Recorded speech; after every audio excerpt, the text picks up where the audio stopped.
سبکتگین وہاں سے نکلا تو وہ اپنے اندر عجیب سی ہلچل محسوس کر رہا تھا۔ ایک تو اس کا علم ادھورا تھا جو اسے پریشان رکھتا تھا۔ اس کے دل میں ایک عزم اور ایک مقصد تھا جو ابھی پوری طرح واضح نہیں ہوا تھا۔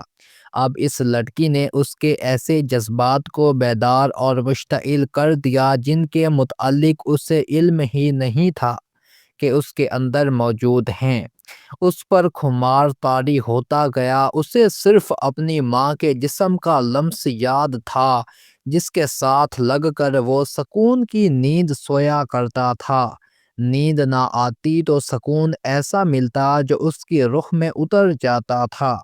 دوسرا جسم اس لڑکی کا تھا جسے اس نے دریا سے نکالتے وقت اپنے بازوؤں میں لیا اور اپنے ساتھ لگایا تھا۔ اس وقت اس نے کچھ بھی محسوس نہیں کیا تھا سوائے اس کے کہ اس لڑکی کو بچانا اس کا فرض ہے۔ اب لڑکی نے اس کے ساتھ جو باتیں کیں ان سے اس کی ذات میں بھون چال جیسے جھٹکے آنے لگے۔ یہی وجہ ہے کہ دولت والوں نے حرم آباد کر رکھے ہیں۔ اس نے سوچا، عورت ایک قرار ہے، سکون کا سرچشمہ ہے، ایک خمار ہے۔ انسان تھوڑے سے مطمئن نہیں ہوتا، قائل نہیں ہوتا۔ وہ دوسری عورت لاتا ہے، تیسری اور چوتھی لانے کے لیے ناجائز طریقوں سے دولت کماتا ہے، بادشاہوں کا خوش آمدی بنتا اور انعام پاتا ہے۔ پھر بھی تسکین نہیں ہوتی تو ایمان نیلام کر دیتا ہے۔ اپنے مذہب اور قوم کے دشمن کے آگے بھی جا سجدے کرتا اور زر و جواہرات سے جھولیاں بھرتا ہے۔ یہ تباہی عورت سے شروع ہوتی ہے اور شراب تک پہنچاتی ہے۔ کیا میں بھی اسی راہ پر چل پڑوں گا؟ عورت زیبائش کی چیز نہیں۔ اسے الپستگین کی بیٹی کے الفاظ یاد آنے لگے۔ عورت بہت بڑی طاقت ہے جسے ان لوگوں نے اپنی بہت بڑی کمزوری بنا لیا ہے۔ سبکتگین کو اپنی ماں اور اس کی باتیں یاد آنے لگیں اور اس کے اندر وہ قوت بیدار ہونے لگی جو ماں نے پیدا کی تھی۔ ایک ایسی عورت کی پیدا کی ہوئی قوت جو بہت خوبصورت تھی۔ اسے سوداگروں نے سونے کے درہم و دینار پیش کیے تھے مگر اس نے بھی الپستگین کی بیٹی کی طرح سوچا تھا کہ وہ زیبائش کی چیز نہیں۔ اسے اس بچے کو جنم دینا ہے جو ابراہیم علیہ السلام کی طرح اپنے باپ سے اور اپنے قبیلے سے کہے گا کہ تم ان بتوں کو پوجا کرتے ہو جو سن سکتے ہیں نہ بول سکتے ہیں۔ یہ لڑکی بھی یہی کہتی ہے۔ کیا ہر عورت ایسی ہی خوش فہمیوں اور وہموں میں مبتلا ہوتی ہے؟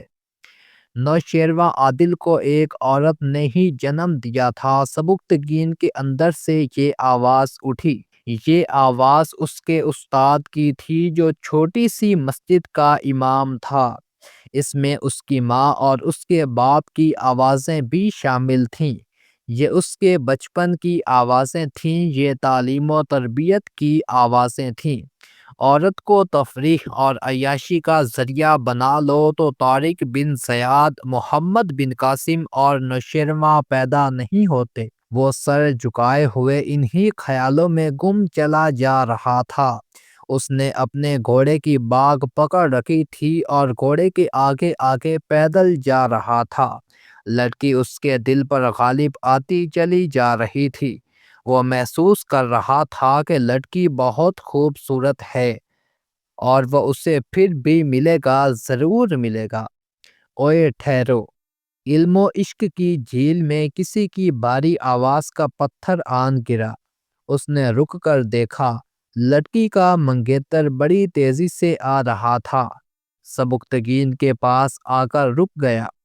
حاجی نصر کے بیچے ہوئے غلام کی آئندہ یہ جرأت نہ ہو کہ شہزادیوں کے گھروں میں جا گھسے۔ اس شخص نے کہا، تم ہمارے غلام ہو؟ اگر تم نے حاکم بخارا کی بیٹی کو گھوڑے سے گرنے سے بچا لیا اور اسے دریا سے نکالا ہے تو یہ تمہارا فرض تھا۔ اس کا تمہیں انعام نہیں مل سکتا۔ اگر تم اسے نہ بچا سکتے تو ہم تمہیں قید خانے میں ڈال کر بھوکا مار دیتے۔ میں آزاد ہوں، سبکتگین نے بردباری سے کہا، اور غلام تم ہو، کیا بکتے ہو؟ اس نے غصے سے کہا، بھاگو یہاں سے، آئندہ استبل سے بغیر اجازت گھوڑا نہ کھولنا۔ تم اپنے دل کے غلام ہو، میں تمہارا سر یہیں تن سے جدا کر دوں گا۔ سبکتگین کو غلام سمجھتے ہوئے لڑکی کے منگیتر نے، جو نوجوانی کی عمر سے کچھ آگے چلا گیا تھا، تلوار نکال لی۔ سبکتگین کے کمر بند میں لمبا خنجر تھا۔ اس نے گھوڑے کی باگھ چھوڑ کر خنجر نکال دیا اور بولا، 1.5 ہاتھ لمبی تلوار کو 1.5 بالشت لمبا خنجر میرے قدموں میں نہ گرا دے تو تمہارے آگے جھک جاؤں گا۔ بڑے شوق سے میرا سر تن سے جدا کر دینا، مگر اس سے پہلے اپنی منگیتر سے پوچھ آؤ کہ وہ تمہیں قبول بھی کرتی ہے یا نہیں۔ اس آدمی نے سبکتگین کے تیور دیکھے، ذرا سی دیر کھڑا رہا اور غصے میں تلوار نیام میں ڈال کر بہت تیزی سے چلا گیا۔ سبکتگین نے خنجر کمر بند میں ڈالا اور گھوڑے پر سوار ہو کر استبل کی طرف چل گیا۔ شام گہری ہو چکی تھی۔ اپنے کمرے میں پہنچا ہی تھا کہ الپستگین کی طرف سے بلاوا آ گیا۔ وہ انہی کپڑوں میں جو ابھی خشک نہیں ہوئے تھے چلا گیا۔ ابو اسحاق سے تمہارا کیا جھگڑا ہوا ہے؟ الپستگین نے پوچھا۔ سبکتگین نے سارا واقعہ سنا دیا اور یہ بھی بتا دیا کہ اس کی بیٹی نے اسے کیا کہا ہے۔ الپستگین کو یہ صاف گوئی پسند آئی۔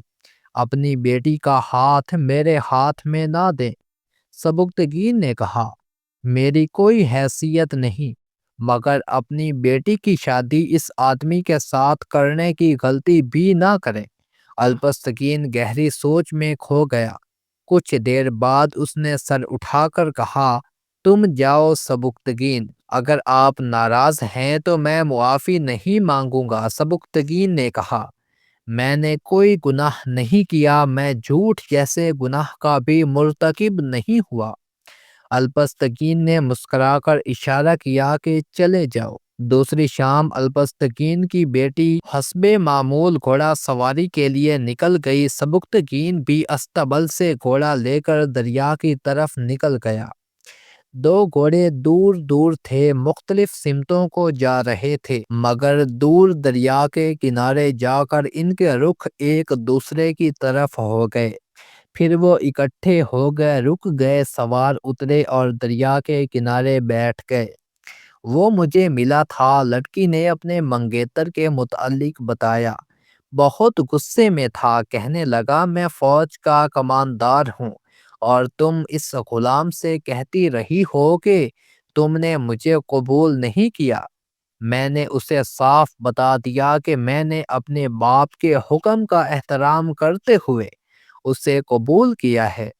اس نے کچھ دھمکیاں دیں، پھر منت سماجت کرنے لگا۔ میں نے اسے ٹالنے کے لیے کہا کہ میرے ابا سے بات کرو۔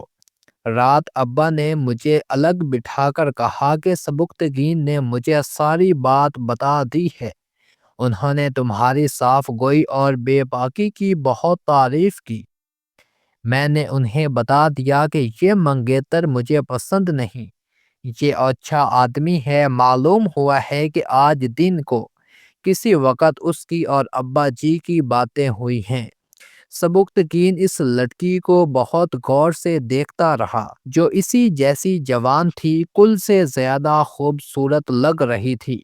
اس کے چہرے کے ایک ایک نقش کو وہ دیکھ رہا تھا۔ لڑکی نے اس کا ایک ہاتھ اپنے ہاتھ میں لے لیا۔ وہ اس کے اتنے قریب ہو گئی کہ اس کے جسم کی تپش بھی وہ محسوس کرنے لگا۔